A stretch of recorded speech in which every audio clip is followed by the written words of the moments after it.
पंचतंत्र कहानियां रंग में भंग बुक्स। एक बार जंगल में पक्षियों की आम सभा हुई। पक्षियों के राजा गरुड़ थे। सभी गरुड़ से असंतुष्ट थे। मोर की अध्यक्षता में सभा हुई।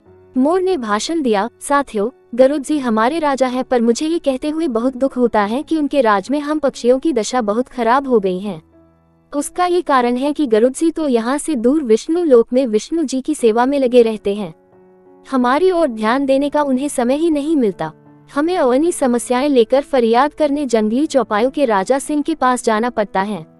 हमारी गिनती न 3 में रह गई है और न 13 में। अब हमें क्या करना चाहिए, यही विचारने के लिए ये सभा बुलाई गई है। हुदहुद ने प्रस्ताव रखा, हमें नया राजा चुनना चाहिए जो हमारी समस्याएं हल करे और दूसरे राजाओं के बीच बैठकर हम पक्षियों को जीव जगत में सम्मान दिलाए।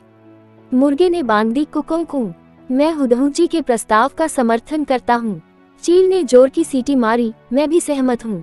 मोर ने पंख फैलाए और घोषणा की, तो सर्वसम्मति से तय हुआ कि हम नए राजा का चुनाव करें, पर किसे बनाएं हम राजा। सभी पक्षी एक दूसरे से सलाह करने लगे। काफी देर के बाद सारस ने अपना मुंह खोला, मैं राजा पद के लिए उल्लू जी का नाम पेश करता हूँ। वे बुद्धिमान हैं, उनकी आंखें तेजस्वी हैं, स्वभाव अति गंभीर हैं, ठीक जैसे राजा को शोभा देता है। हॉर्नबिल ने सहमति में सिर हिलाते हुए कहा, सारस जी का सुझाव बहुत दूरदर्शितापूर्ण है। ये तो सब जानते हैं कि उल्लू जी लक्ष्मी देवी की सवारी है। उल्लू हमारे राजा बन गए तो हमारा दारिद्र्य दूर हो जाएगा। लक्ष्मी जी का नाम सुनते ही सब पर जादू सा प्रभाव हुआ। सभी पक्षी उल्लू को राजा बनाने पर राजी हो गए। मोर बोला, ठीक है, मैं उल्लू जी से प्रार्थना करता हूँ कि वे कुछ शब्द बोलें।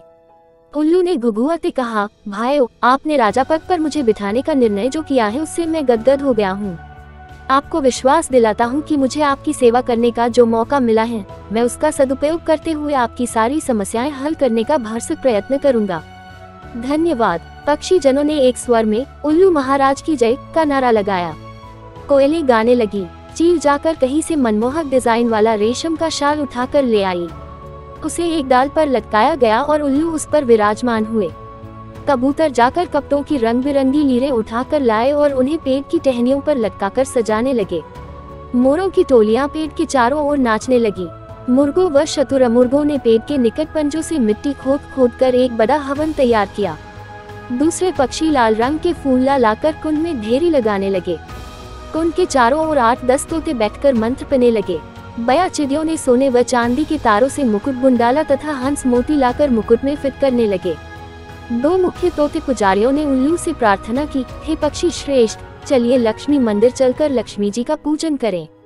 निर्वाचित राजा उल्लू तोते पंडितों के साथ लक्ष्मी मंदिर की ओर उड़ चले। उनके जाने के कुछ क्षण पश्चात ही वहां कौवा आया।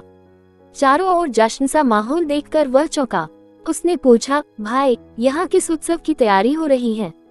पक्षियों ने उल्लू के राजा बनने की बात बताई। कौवा चीखा, मुझे सभा में क्यों नहीं बुलाया गया? क्या मैं पक्षी नहीं? मोर ने उत्तर दिया, ये जंगली पक्षियों की सभा है। तुम तो अब जाकर अधिकतर कस्बों व शहरों में रहने लगे हो। तुम्हारा हमसे क्या वास्ता? कौवा उल्लू के राजा बनने की बात सुनकर जल भून गया था। वह सिर पटकने लगा और कां कां करने लगा। अरे, तुम्हारा दिमाग खराब हो गया है जो उल्लू को राजा बनाने लगे।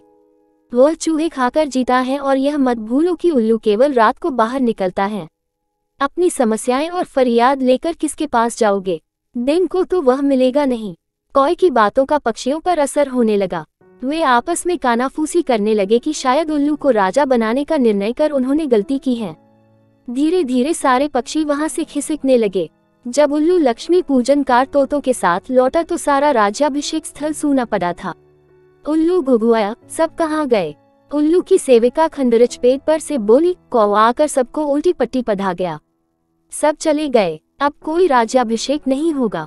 उल्लू चोंच पीसकर रह गया। राजा बनने का सपना चूर चूर हो गया। तब से उल्लू कौओं का बैरी बन गया और देखते ही उस पर झपटता है। सीखा कई में दूसरों के रंग में भंग डालने की आदत होती है और वे उम्र भर की दुश्मनी मोल ले बैठते हैं।